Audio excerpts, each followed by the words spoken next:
भाइयों और बहनों, पिछले दफ़े जब इसी जगह में आपके सामने खड़ी थी, वो चुनाव के बाद था। तब भी कुछ उसूलों के लिए, कुछ आदर्शों के लिए हम लड़े थे।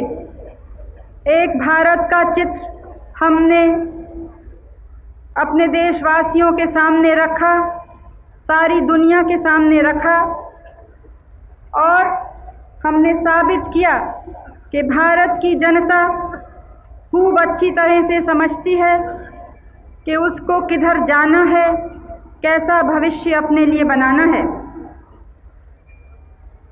आज एक दूसरे तरह की लड़ाई हो रही है। हमारी पहली वो लड़ाई, अगर उसको कह सकते हैं, तो वो एक आपसी मतभेद कुछ था और शब्दों से एक दूसरे का मुकाबला किया और जनता के वोट से, मत से विजय हुई। आज की लड़ाई एक दूसरे तरह की है और इस लड़ाई में हम सब जो उस समय चुनाव के समय एक दूसरे से मतभेद रखते थे, वो सब एक हैं। भारत के तमाम जनता, सब धर्मों के, मज़हबों के, सब भाषाओं और बोलियों के, सब प्रांतों के लोग इस समय एक हैं। लेकिन हम लड़ रहे हैं उन्हीं उसूलों के लिए। हम लड़ रहे हैं लोकतंत्र के लिए। हम लड़ रहे हैं इस उसूल के लिए कि कोई भी देश केवल धर्म के आधार पर नहीं बन सकता। कोई देश आज दुनिया में नहीं है जिसमें केवल एक ही धर्म हो। सब में कोई न कोई दूसरे धर्म के होंगे। तो प्रश्न यह है कि वो जो अल्पसंख्यक के लोग हैं, उनको उस देश के नागरिक होने के क्या अधिकार मिलते हैं। हम लड़ रहे हैं इस उसूल के लिए कि सब देशों को स्वतंत्र होने का अधिकार है। सब लोगों को अपनी आवाज़ उठाने का अधिकार है, अगर उनके मांगे ठीक मांगे हों तो।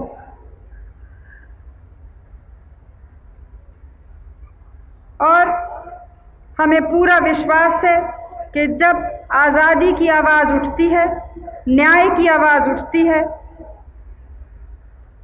भाईचारे की आवाज़ उठती है, तो हमेशा उसी की विजय होती है। आज बहुत से हमारे बहादुर भाई सीमा पर लड़ रहे हैं। बहुतों की जान गई, बहुत से घायल अस्पताल में पड़े हैं और उनके पीछे हम और आप और सारे भारत निवासी खड़े हुए हैं। कुछ आगे हम बढ़े हैं, कुछ काम जो करना चाहते थे वो कर पाए हैं, लेकिन हम सबको मालूम है कि आगे आने वाले दिन अंधेरे के दिन हैं, कष्ट के दिन हैं। खतरा कोई कम नहीं हो रहा है, खतरा बढ़ रहा है। जो लोग लोकतंत्र की बात हमको सुनाते थे और कुछ थोड़ा बहुत हम पर ताना लगाते थे कि शायद हम पूरे लोकतंत्र में विश्वास नहीं करते हैं, वो अपनी बात को भूल गए। जो लोग बहुत ज़ोरों से गरीबों की आवाज़ उठाते थे और कहते थे कि आज़ादी की लड़ाई को वो सराहना देते हैं सब जगह, वो भी आज उस आज़ादी की आवाज़ को और अपने असूलों को भूल गए हैं और सभी तरफ से हम पर खतरा बढ़ रहा है। अभी आपके सामने एक गाना हुआ, सरफरोशी की तमन्ना। वो गाना है, जब मैं छोटी सी लड़की थी तब हमारे आज़ादी के आंदोलन में जुलूसों में चल के, बहुत बड़ी बड़ी सभाओं में वो गाना गाया जाता था। एक और था, सर जाए तो जाए पर हिंद आज़ादी पाए। तो वही आज सब पुराने गाने हैं, लेकिन आजकल भी उनकी वही एक महत्व हमारे राष्ट्र जीवन में है। हम इस खतरे का सामना कर रहे हैं, इसलिए नहीं कि कोई खेल है, इसलिए नहीं कि हम खामखा को किसी दूसरे देश की ज़मीन चाहते हैं या किसी दूसरे देश को नष्ट करना चाहते हैं। हम किसी की ज़मीन नहीं चाहते हैं। हम कभी नहीं चाहते थे कि कोई देश हमारा पड़ोसी हो या दूसरा हो, वो देश नष्ट हो। लेकिन हम जानते थे कि जो बात बांग्लादेश में हुई है, वो उस आवाज़ को, उस आज़ादी की मांग को, आग को कोई दुनिया की ताकत बुझा नहीं सकती। और हम जानते थे कि अगर हम उसको बुझने दें तो हमारी आज़ादी को भी बड़ा भारी धक्का पड़ता, हमारे लोकतंत्र को धक्का पड़ता और हमारे जो बुनियादी उसूल हैं उनको धक्का पड़ता। तो इसलिए आज इस लड़ाई में हम हैं। हम लड़ रहे हैं, जैसे मैंने कहा, कि ज़मीन के लिए नहीं, किसी देश को ख़त्म करने के लिए नहीं। मैं इस बात को दोहरा रही हूँ क्योंकि बड़ा ज़बरदस्त ये प्रचार हमारे ख़िलाफ़ अब बहाल हो रहा है। चाहे हमने इतनी ज़ोरों की कोशिश की हर तरह से कि शांतिमय कोई रास्ता निकले। बांग्लादेश की आज़ादी की आवाज़ तो थी ही, लेकिन बहुत सी साधारण जनता की अपने दुख की आवाज़ थी। क्या उनके महिलाओं पर बीता, क्या उनके छोटे बच्चों पे बीता, क्या उनके नौजवानों पे बीता, और उसका असर एक इतनी बड़ी संख्या में, इतने कम समय में, जो यहाँ पे एक बहती हुई वहाँ की जनता हमारे देश में आके पड़ी। अब जो लोग इस सब से आँख बंद करते हैं और जब तक पाकिस्तानी फ़ौज खड़ी थी तब तक कुछ नहीं बोल रहे थे, जब तक पाकिस्तानी फ़ौज लाखों की हत्या कर रही थी बांग्लादेश में, तब तक किसी की आवाज़ नहीं खुली। तब तक तो यही कहते रहे ये तो अंदरूनी मामला है। कोई एक देश के देश को, एक कौम की कौम को ख़त्म कर दे, ये अंदरूनी मामला नहीं हो सकता है। और कैसे भारत खड़ा होकर देख सके कि हमारे पड़ोसी देश में इस तरह से लाखों की संख्या में लोग जान से मारे जा रहे हैं, उनकी आत्मा को कुचला जा रहा है, उनकी सभ्यता को ख़त्म करा जा रहा है। ये संभव नहीं था। और जहाँ भी मैं गई कई देशों में, वहाँ इस बात को मैंने बहुत खुली तौर से कहा। कुछ लोग कहते हैं कि जो बात मैंने कही, जो कही थी, उस पर मैं खड़ी नहीं रही। बाहर वाले शायद हमको नहीं पहचानते हैं। हम भारत की नारी क्या चीज़ होती है, शायद भारत को देखने का मौका नहीं मिला है। हम हैं भारत के, चाहे स्त्री हों चाहे पुरुष हों, एक बहुत बड़ी सभ्यता से हम निकले हैं। कोई थोड़े से 100 साल 200 साल की बात नहीं है, हज़ारों साल की हमारी सभ्यता है, हज़ारों साल का हमारा दुख है, हज़ारों साल से हमने सहन शक्ति सीखी है और बहुत से दुख, बहुत से कठिनाइयाँ, बहुत से अत्याचारों को हमने सहन किया है। लेकिन उस सहन शक्ति के संग एक दूसरी शक्ति भी निकली है, और वो है कि सहन करो जब तक होता है, लेकिन सीमा के बाहर जब चले तो दूसरी शक्ति से उसका मुकाबला भी करना होता है। इसी तरह से भारत गुलाम रहा, हर एक तरह से कुचला गया और थोड़ा थोड़ा इधर उधर उभरता था, फिर उसके आंदोलन दबा दिए जाते थे। लेकिन एक दिन आया जब सारे भारत के लोग उठ खड़े हुए। सारे भारत के लोगों ने, चाहे वो अनपढ़ हों, चाहे वो गरीब हों, चाहे वो बीमार हों, चाहे कुछ उनके कमज़ोरी हो, लेकिन एक आवाज़ से वो बोले, स्वराज्य हमारा जन्मसिद्ध अधिकार है। और उस दिन से भारत आगे ही बढ़ता रहा। कौन उसके शक्ति उसको दबाने के लिए नहीं लाई गई। आज हम समझते हैं कि उसी स्वतंत्रता को मजबूत करने के लिए हम लड़ रहे हैं। आज हम समझते हैं कि जो बहुत सी आवाज़ें हमारे खिलाफ उठ रही हैं, वो इसलिए नहीं है कि उनको केवल ये परवाह है कि पाकिस्तान में क्या हो रहा है, शायद वो भी हो सकता है, लेकिन ये परवाह है कि क्यों ये एक दबा हुआ देश, एक काले आदमियों का देश, हम समझते थे कि कुछ नहीं बोलेगा, हमारे कहने पे चलेगा, क्यों इसकी आवाज़ उठती है, क्यों इसको हिम्मत है अपना रास्ता निकालने को, क्यों उसको हिम्मत है जो वो ठीक समझता है अपने लिए वो करने को। आज ये लड़ाई है। हम समझते हैं कि केवल हम भारत के लिए नहीं लड़ रहे हैं, केवल अपने उसूलों के लिए नहीं लड़ रहे हैं, हम आज सारी दुनिया में जो दबे हैं, सारे दुनिया में जो वर्षों से, आज के नहीं, जो सदियों से दबाए गए हैं, चाहे वो अपने दबाएपन को न पहचान सकें, वो अपनी गुलामी को नहीं पहचान सकें, लेकिन हम पहचानते हैं और हम जानते हैं कि उससे आज हम नहीं लड़ेंगे तो यही धक्का हमको लगेगा। इसी तरह से जब हम आज़ादी के लिए लड़े तो केवल भारत शुरू में आज़ादी के जंग में था, लेकिन भारत के आज़ादी के आंदोलन से ये बहुत से दूसरे देश एक एक करके स्वतंत्र हुए हैं। तो इसी तरह से हमारी आज लड़ाई का जो कारण है वो बहुत गहरा है और वो हमारे लिए इतना महत्व रखता है, इतना ज़रूरी है कि हम, जैसे उस पुराने गाने में है, हम नहीं चाहते कि हमारा सिर कटे, हम नहीं चाहते कि हम कमज़ोर हों, लेकिन जो भी ख़तरे का सामना करना है, भारत के जो ऊंचे उसूल हैं, ऊंचे आदर्श हैं, उसकी जो बुनियाद है, उसके लिए सिर देना होगा। तो भारत सिर देने को तैयार है। आज ये धमकी में ये भी सुना, कोई देश कहता है कि उनकी भी कोई संधि या कोई समझौता पाकिस्तान से था। हमको ये पहले नहीं मालूम था, क्योंकि समझौता जो था, और समझौते कई थे, जहाँ तक मुझे मालूम है वो समझौता था कि कम्युनिज्म से लड़ने के लिए ये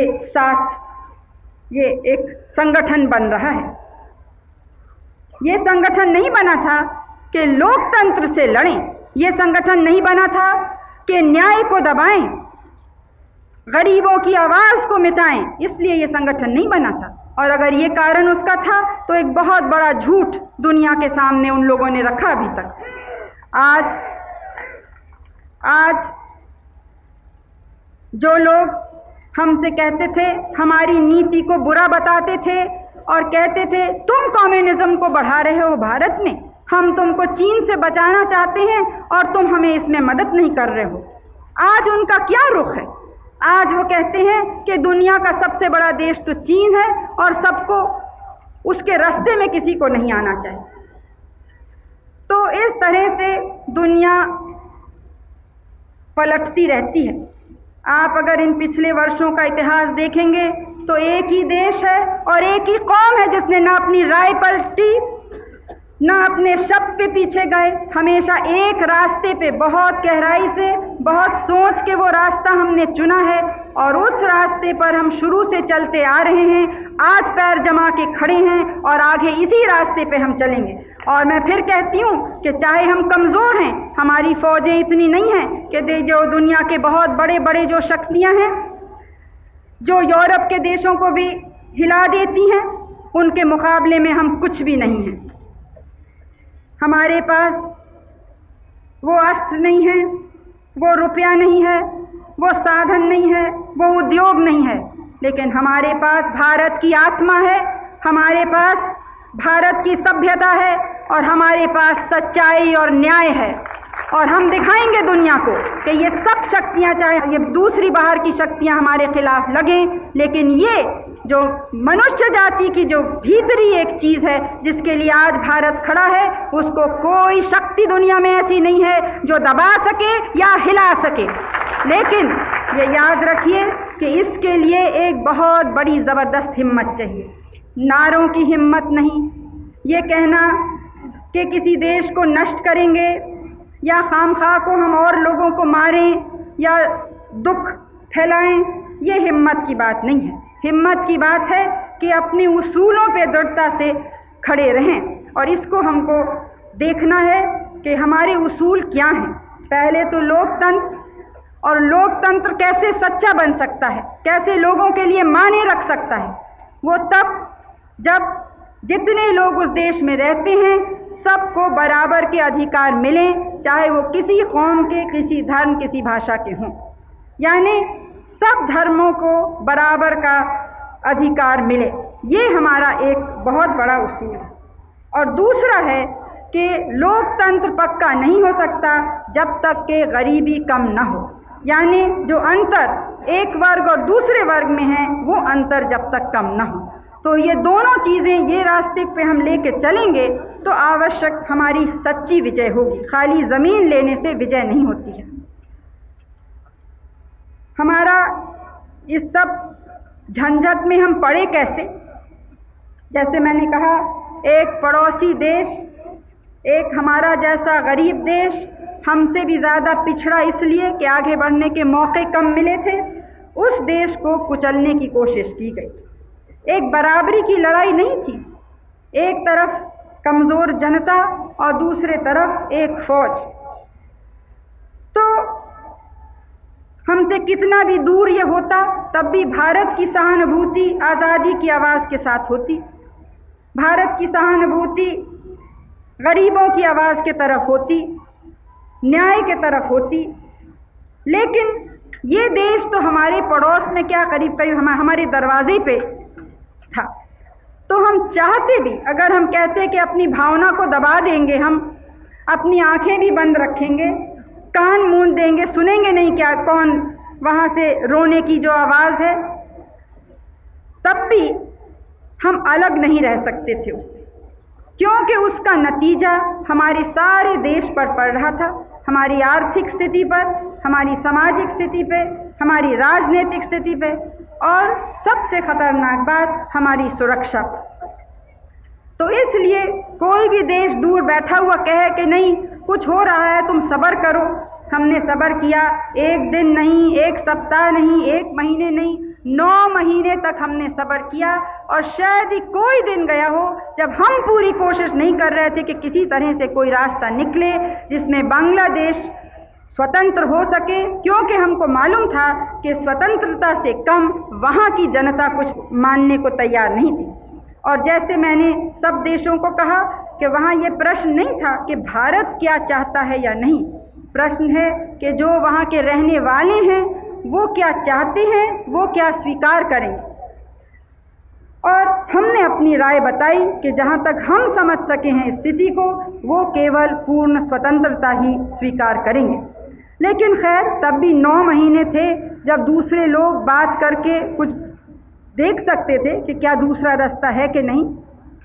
लेकिन उतनी देर तो खाली हम ही को सलाह देने में गया वो।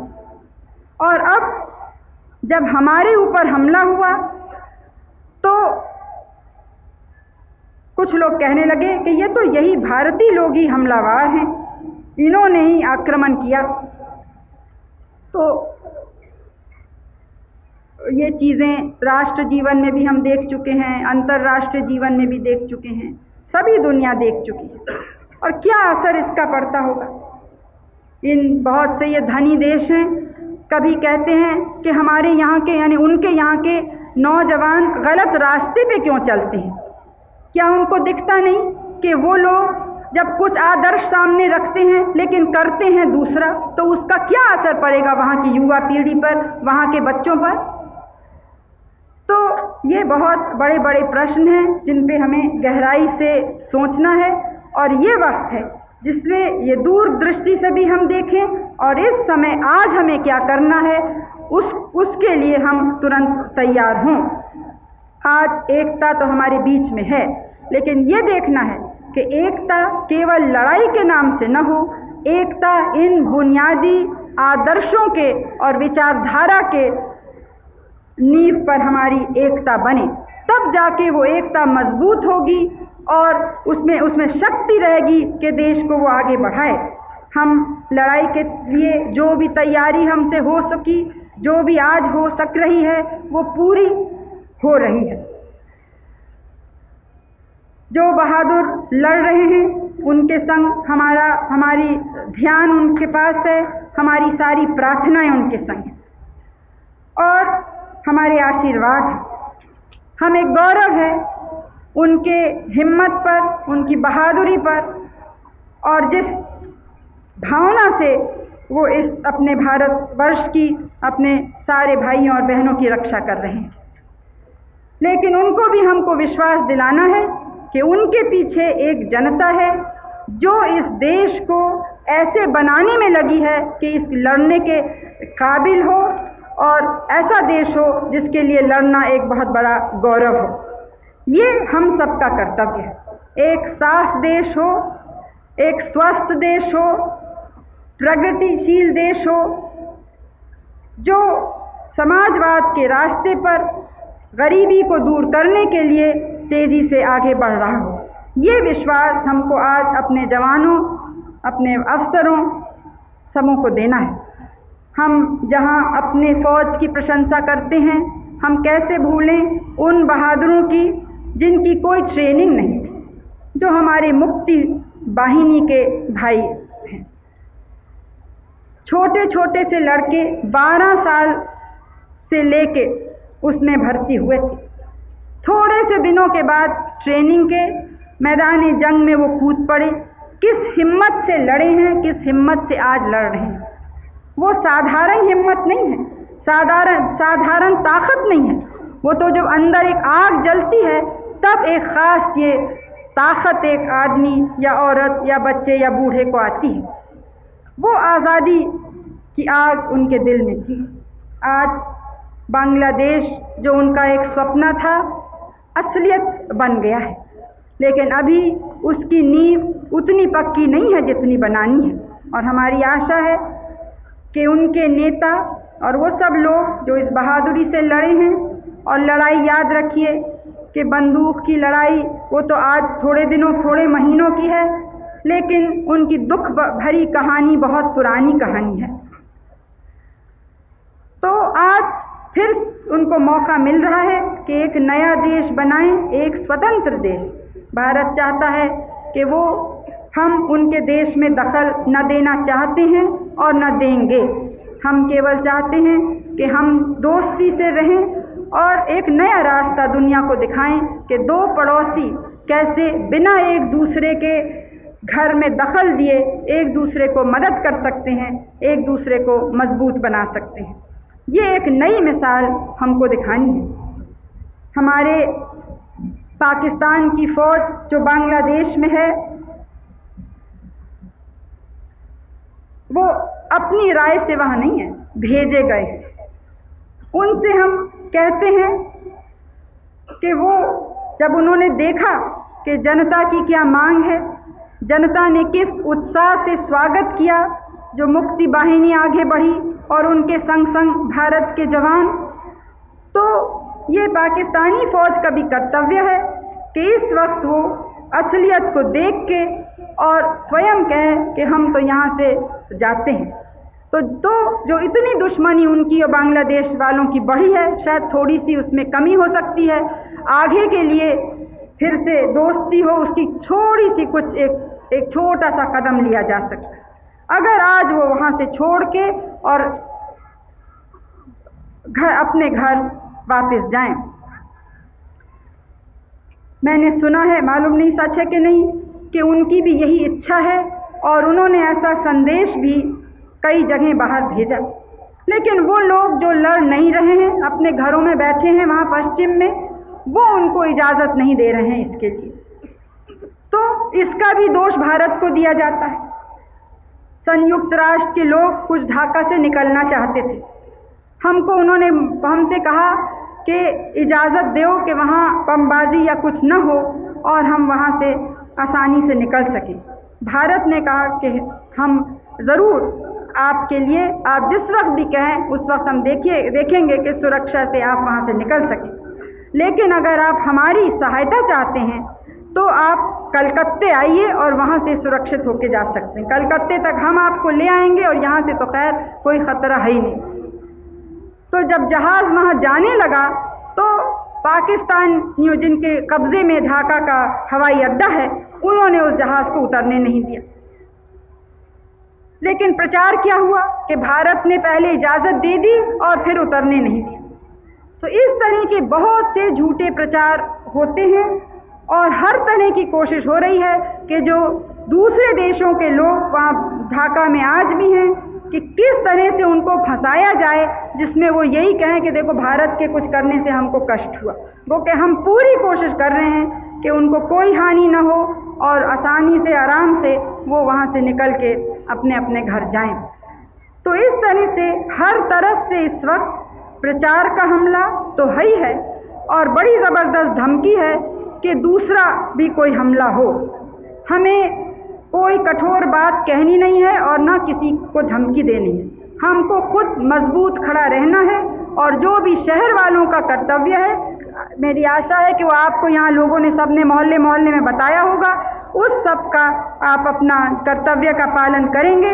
ये देखेंगे, ये सब बातें तो आपको मालूम ही है कि कीमतें नहीं बढ़नी चाहिए, कोई भी सामान दुकान से हटा नहीं लेना चाहिए, किसी को भी ज़्यादा ख़रीदना नहीं चाहिए, कोई फिजूल खर्ची नहीं करनी चाहिए, सब बातें आपको मालूम है। लेकिन ये कोई खाली एक कान से सुन के दूसरे कान बाहर निकालने की बातें नहीं है। इस समय हर एक हम में से स्त्री पुरुष बच्चा सब लोग हम सिपाही हैं और हर एक को देखना है कि किस तरह से देश एक हो, मजबूत हो, जो भी हमारी आवश्यक चीज़ें हैं या आवश्यक नहीं हैं तब भी वो बेकार न हो, उनका कम से कम उपयोग हो, तो तभी हम इस बड़ी कठिनाई का सामना पूरी तौर से कर सकेंगे और इन अंधेरों दिन से पार होंगे। आज एक दुर्घटना हुई है। एक हमारे पुराने साथी, आज़ादी के लड़ाई के एक बड़े सिपाही, कश्मीर के मुख्यमंत्री श्री गुलाम मोहम्मद सादिक, उनका देहांत आज हुआ है। बहुत महीनों से वो बहुत बीमार थे और कुछ पिछले 2 सप्ताह से तो बहुत ही बीमार थे। तो बहुत दर्द के बाद आज हमको वो चल बसे। हमारे तो पुराने साथी थे, मैं शायद उनसे पहले दफ़े मिली सन 35 में और वो उन मुट्ठी भर लोगों में से थे जिन्होंने कश्मीर की आज़ादी की लड़ाई को नेतृत्व दिया। पहले महाराजा और अंग्रेज़ों के ख़िलाफ़ और फिर पाकिस्तानी हमला हुआ तो वही थे जिन्होंने, उस वक्त भारतीय फ़ौज तो पहुंची नहीं थी और महाराजा की फ़ौज चली गई थी। तो उस बीच में जो वहाँ से पाकिस्तानी फ़ौज और पाकिस्तान के दूसरे जो लोग वहाँ गए थे, उनका सामना इन मुट्ठी भर लोगों ने किया अपनी जनता को तैयार करके, लड़के लड़की बूढ़े बूढ़ियाँ सबने मिल के, और उन्होंने कश्मीर की जनता को एक रास्ता दिखाया और ये दिखाया कि हिंदुस्तान क्या चीज़ है और इसीलिए कश्मीर ने हिंदुस्तान को चुना। जब चुनने का समय आया, बहुत उनको भी लालच दी गई थी कि वो मुस्लिम लीग के संग हो जाएं या कोई दूसरा ऐसा रास्ता लें, धार्मिक रास्ता लें, एक इस्लामिक धर्म के राज्य बने। लेकिन वो बहुत ज़ोरों से, जैसे हमारे उसूल हैं, उन्हीं उसूलों पे वो खड़े रहे और उन्हीं उसूलों पे उन्होंने कश्मीर को बनाया और आगे ले जा रहे हैं। तो हम सबको बहुत दुख है कि ऐसे वक्त जब उनकी राय की, उनकी बुद्धि की, उनके अनुभव की हमें आवश्यकता थी, वो हमको छोड़ के गए हैं। लेकिन मुझे मालूम है कि कश्मीर के लोग जो उनको प्रेम करते थे, उनका आदर करते थे, वो उसी रास्ते पे और ज़ोरों से जाएंगे और जैसा सादिक साहब चाहते थे कि कश्मीर बने, वैसा ही वो कश्मीर बनाएंगे जिसमें सब धर्म के लोग मिल के रहें, काम करें और अपने राज्य की गरीबी और आर्थिक पिछड़ेपन को दूर करें। तो व्यक्ति के जीवन में या राष्ट्र के जीवन में ऐसे दुख बहुत से आते हैं।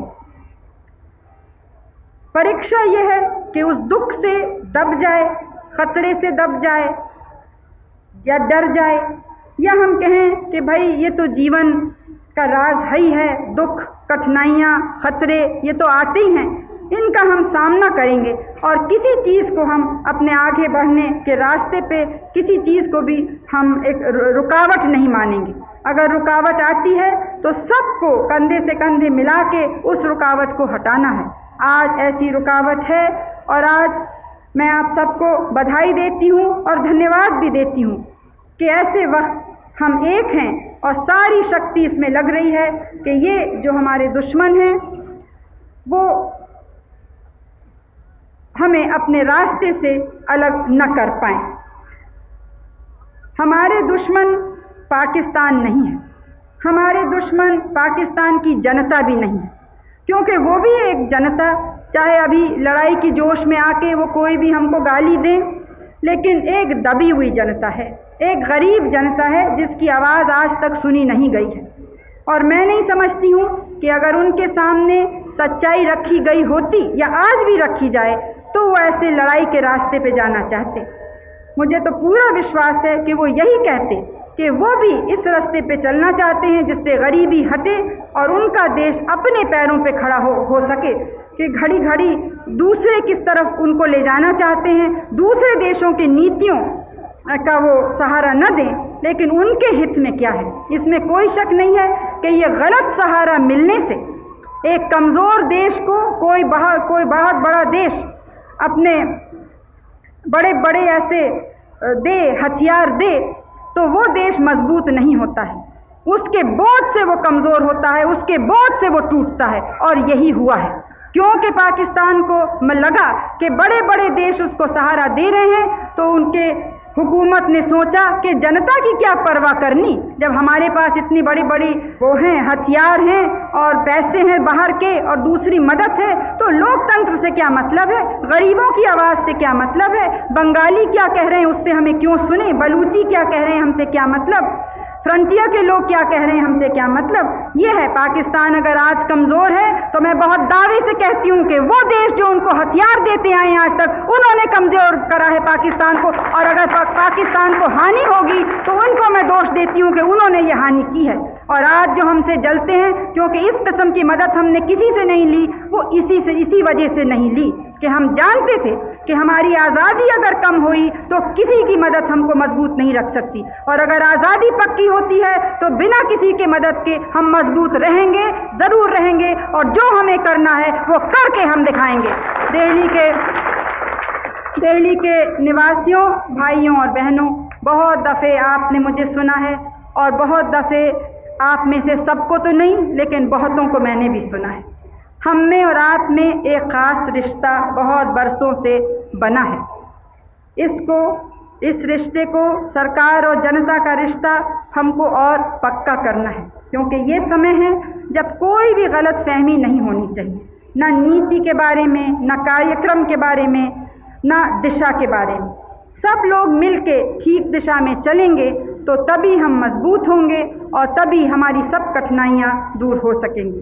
तो आप सब से मेरी यही प्रार्थना है कि इस समय हम और आप चाहे वर्दी न पहने, चाहे हमारे हाथ में बंदूक नहीं हो, लेकिन हम कोई कम सिपाही नहीं है उनसे जो सीमा पर लड़ रहे हैं। उसी भावना से हम भी अपना काम करें, तब हम असल में अपने जवानों को वो सहायता दे सकेंगे जिसकी आवश्यकता उनको और हमारे देश को है। आप सब मेरे संग मिल के जय हिंद का नारा बोलिएगा। जय हिंद। बहनों, आपको घड़ी घड़ी याद दिलाना पड़ता है, अब जय हिंद माने हिंदुस्तान की जय। आप हिंदुस्तान में क्या नहीं है? तो सब लोगों को मिल के फिर से खूब जोर से जय हिंद।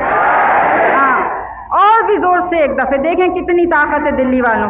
ये पुराने घर हैं, वहाँ ज़रा हिल जाने चाहिए सब। जय हिंद। हाँ, इसी तरह से एक आवाज़ से जैसे बोले हैं, एक होके काम करना है, एक होके आगे बढ़ना है, एक होके भारत की विजय करनी है। धन्यवाद।